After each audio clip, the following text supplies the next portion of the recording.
Good evening. Welcome to World News. I am Jessica Magaji Joseph.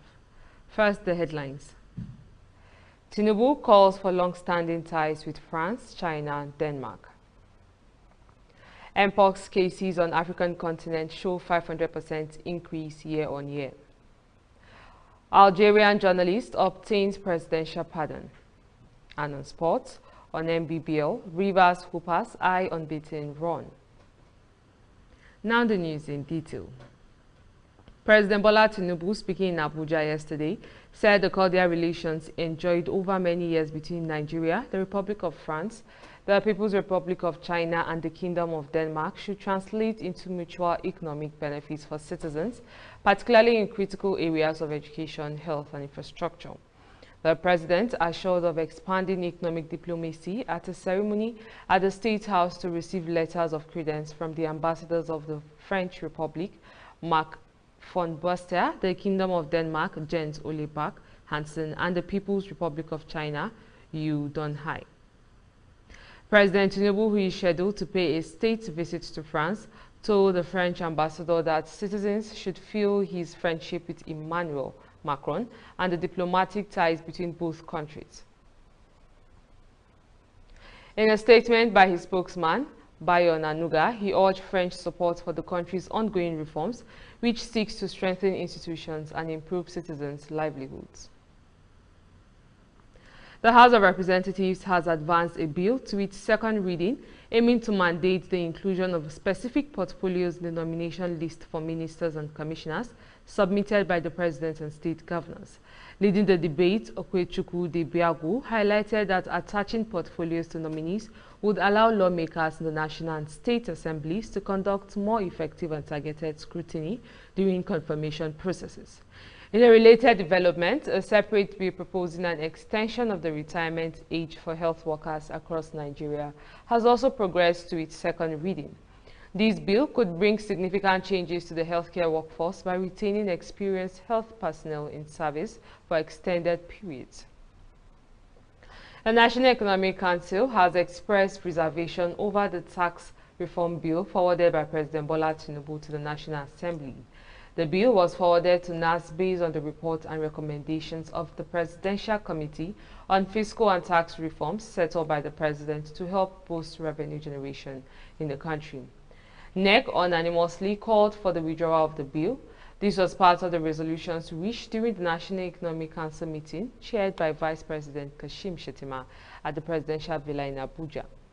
Briefing State House correspondents after the meeting, the governors noted the need for sufficient alignment between and amongst the stakeholders for the proposed reforms. When we return, news from other parts of Africa. Please stay with us. This is Hillstv. Quality broadcasting is what we'll bring to you. Now we be this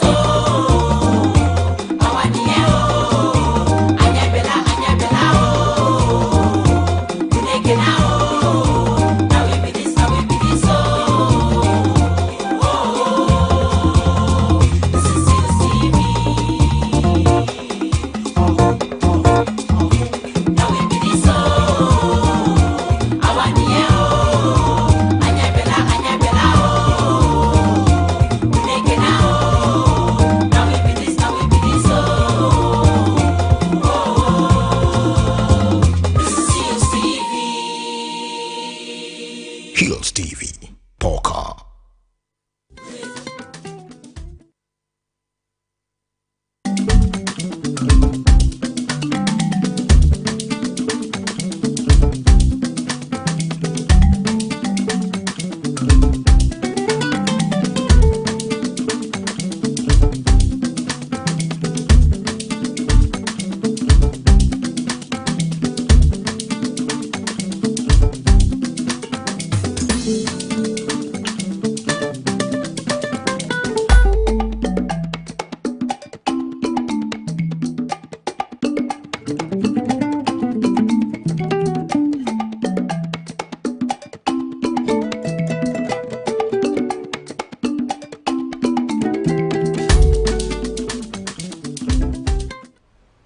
Thanks for staying with us.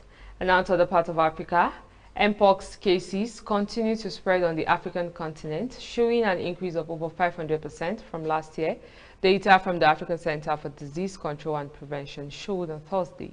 The World Health Organization declared Mpox a global health emergency in mid-August after a new strain began spreading from the Democratic Republic of Congo to neighboring countries. 19 African countries have seen more than 48,000 suspected Mpox cases, including 1,048 deaths so far this year, according to public health agencies' data. Central Africa, which is the most hit by the outbreak, accounts for 85.7% of cases and 99.5% of deaths on the continent. Kenya's new deputy president has been sworn into office 2 weeks after his predecessor was overwhelmingly voted out in an impeachment motion in parliament over allegations of corruption and inciting ethnic division. Kindiki Kithure took office on Friday after a colorful event in the capital Nairobi, attended by government officials and Western envoys among other guests. The court cleared his swearing in on Thursday after orders suspending it were lifted, despite the continuing court case challenging the impeachment of the previous deputy president, Rigathi Gachagua. The new deputy president, Kindiki, called Friday's event a celebration of the Constitution and our democracy, and committed to be loyal and faithful to the president. President Ruto urged him to please serve the people of Kenya, adding that like all public servants, they are not in office for personal interest and that all leaders serve at the pleasure of the people of Kenya and must uphold the Constitution and the rule of law. We move to other parts of the world after this break. Please stay with us.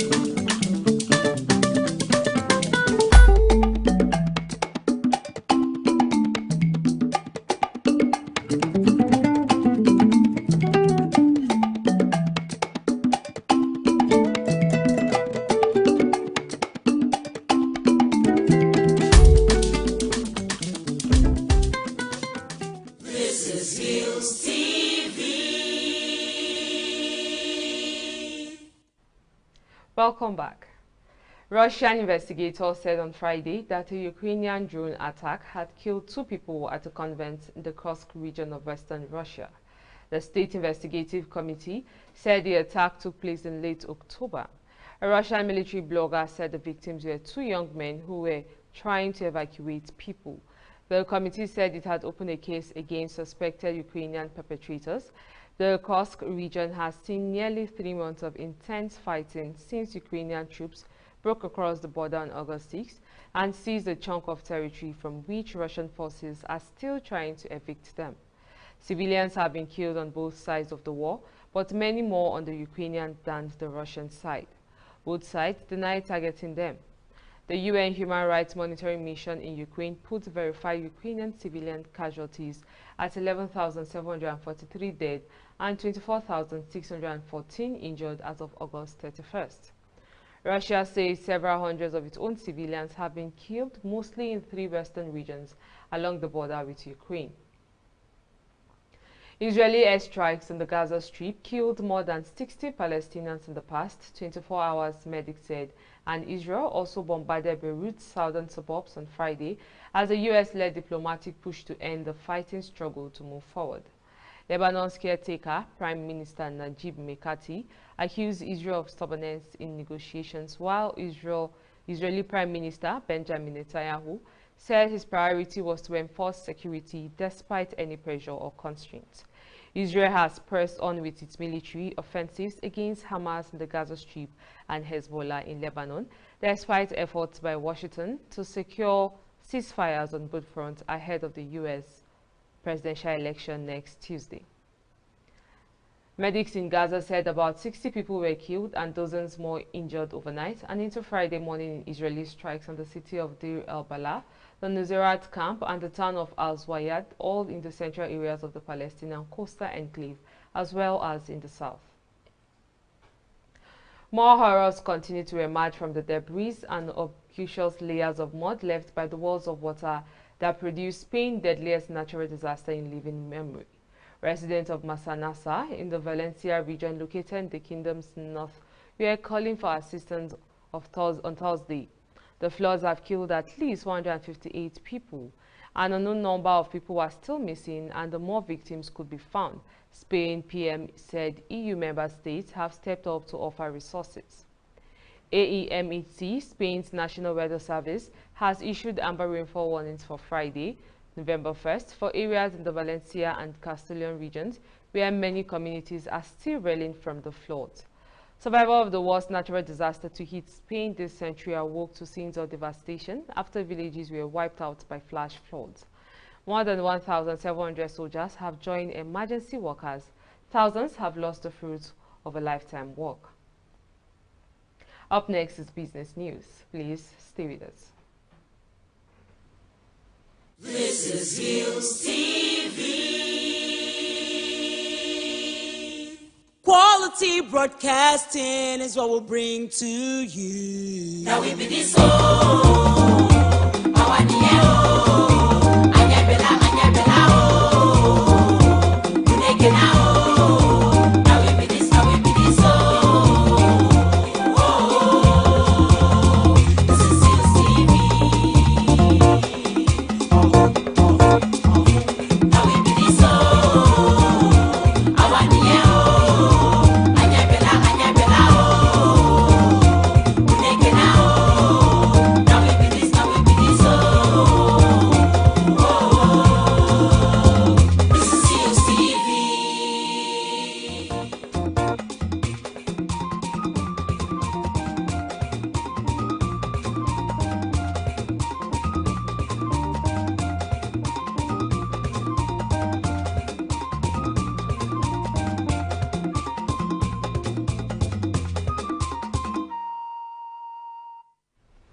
Welcome back.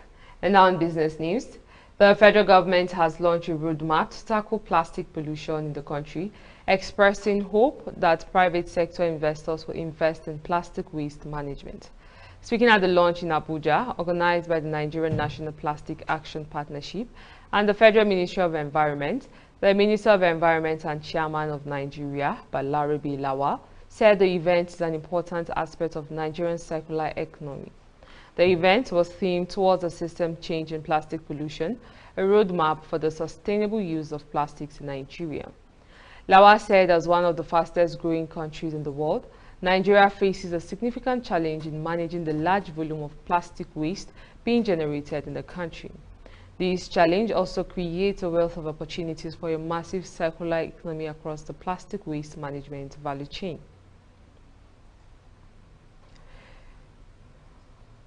Raised its annual core profits forecast on Friday as the country's largest carrier benefits from strong demands for international travel and lower jet fuel prices. Major North American carriers with international operations are cashing in on a booming demand for overseas travel and a resurgence in business bookings. Air Canada is increasing its daily flight to China while also adding capacity to other Asia-Pacific routes. The airline also announced the repurchase of up to 35.78 million shares, its first buyback authorization since the pandemic. The repurchase aims to address the dilution that's occurring due to its financing needs during the pandemic, it said. Israel's decision for a month waiver extension on cooperation between Israeli and Palestinian banks covered a very short term and will create another looming crisis by November 30th, the United States warned on Thursday.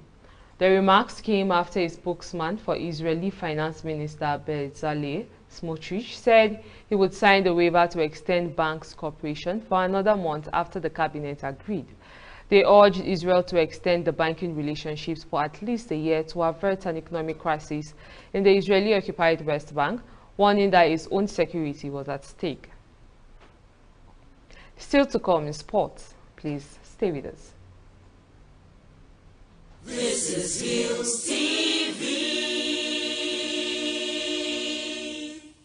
Quality broadcasting is what we'll bring to you. Now we be this oh,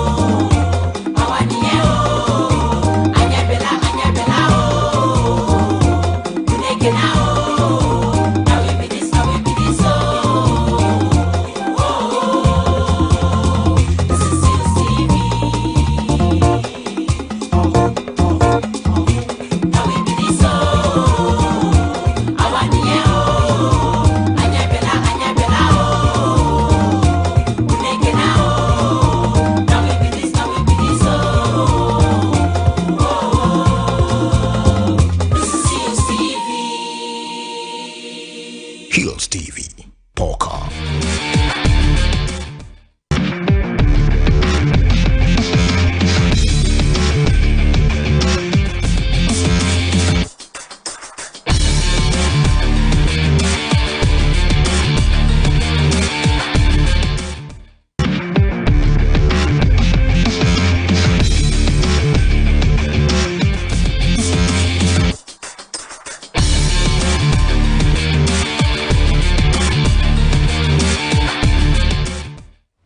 Welcome back. And on sports news, Rivers Hoopers look to go the entire Nigeria Premier Basketball League campaign undefeated, given incentives by the Rivers State government. Speaking recently after securing a spot in the last 8 after they defeated Ebon Comet 94-50, their coach Ogo Odwadu expressed his delight at the team's splendid run, asserting their mission was to finish the season unbeaten. The defending champions recorded 4 wins in 7 games to brush aside their opponent for a place in the quarterfinals. They opened their campaign with an 87-39 win over Delta Force to record an impressive first game in the MBBF League before a 77-43 win over Oluyole Warriors in the second match. The 5-time champions battered Police Batons 87-58 in their third match to further establish their status as the favorites to retain their title. Atalanta have resigned to losing their talisman Ademola Lookman to one of his numerous suitors anytime soon, with their head coach Gian Gasperini confirming Paris Saint-Germain's interest and admitting the Nigerian forward could leave the club. Gasperini confirmed to La Gazzetta that the French giant indeed inquired about Lookman in the summer, but a deal could not be struck despite agreeing on personal terms. To this end, the Serie A club are combing Europe for a replacement for the Ballon d'Or nominee, who is also courted by English Premier side Chelsea and West Ham United. Barcelona defender Pau Kobasi has backed teammate Lamine Yamal to win the Ballon d'Or. Yamal finished in 8th position in the 2024 Ballon d'Or rankings. The Spain international also won the Copa Trophy for the best young player in the world. Speaking to Rack One, Kobasi said the 17-year-old winger has the talent to win the Ballon d'Or in the future. And that's the sport news on World News. We move to the rest of the news after this break. Please stay with us. This is Hillstv. Quality broadcasting is what we'll bring to you. Now we be this oh,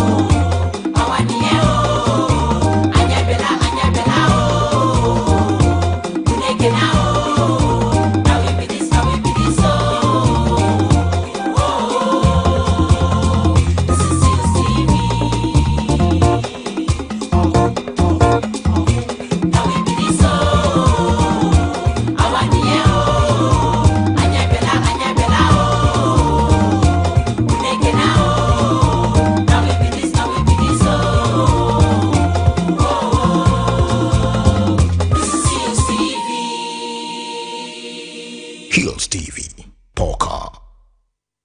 Welcome back. And now to the rest of the news. Algeria has pardoned the journalist who emerged as one of the country's leading voices during the 2019 pro-democracy protest. He was later jailed for receiving foreign funding for his media outlet and threatening state security. Hussein El-Kadi was released from prison on Thursday evening, along with 8 others who had been in prison after criticizing the state. Their release considered the 70th anniversary of the start of the Algerian Revolution, a date that authorities have used in the past to grant pardons. Fatah Sadat, one of El Kadi's lawyer, told the Associated Press that he was released from El Hara prison after receiving a presidential pardon. He was serving a sentence for receiving foreign funding for a radio station, 2 media projects that play a key role in the Iraq protest that led to the resignation of octogenarian President Abdelaziz Bouteflika in 2019. And that's world news. But before we go, here are the headlines again. On the headlines, Tinubu calls for long-standing ties with France, China, Denmark. Mpox cases on African continent show 500% increase year-on-year. Algerian journalist obtained presidential pardon. And on sport, on NBBL, Rivers Hoopers eye unbeaten run. Remember to visit us on Facebook at Hillstv Abuja, Instagram at Hillstv Abuja, and subscribe to our YouTube channel at Hillstv. I am Jessica Magaji Joseph. Thanks for watching.